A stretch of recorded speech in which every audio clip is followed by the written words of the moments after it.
All right, sixth grade. Today we're going to talk about conflict. Now, conflict is the main problem in the story. There are four types of conflict.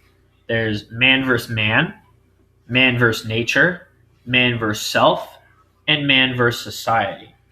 So these are the four types of problems that a character can face in a story. So let's take a look at a little passage from Hatchet.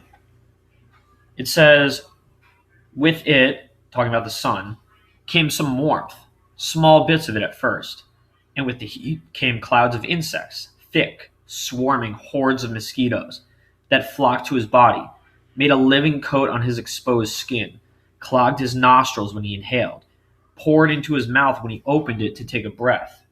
So, the conflict right now, the problem right now for Brian is this horde of mosquitoes, this thick, swarming horde that's covering every part of his body. So if we're talking about Brian having problems with a mosquito, or with lots of mosquitoes, what type of conflict would this be? Awesome. It's a man versus nature conflict because mosquitoes are part of nature. And the mosquitoes are what is causing problems for Brian. Let's take a look at another passage. This one says, he stood in the shallows and waited again and again. The small fish came closer and closer, and he lunged time after time, but was always too slow. He tried throwing it, jabbing it, everything but flailing with it, and it didn't work. The fish were just too fast.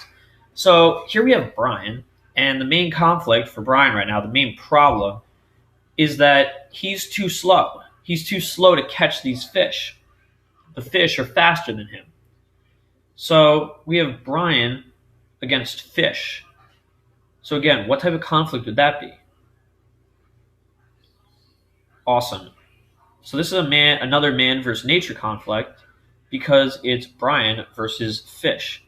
In fact, most of Hatchet is Brian versus nature. Most of Hatchet is man versus nature.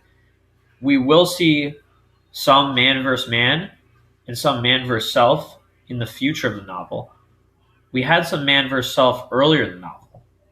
Man versus self was when Brian was really depressed and felt hopeless.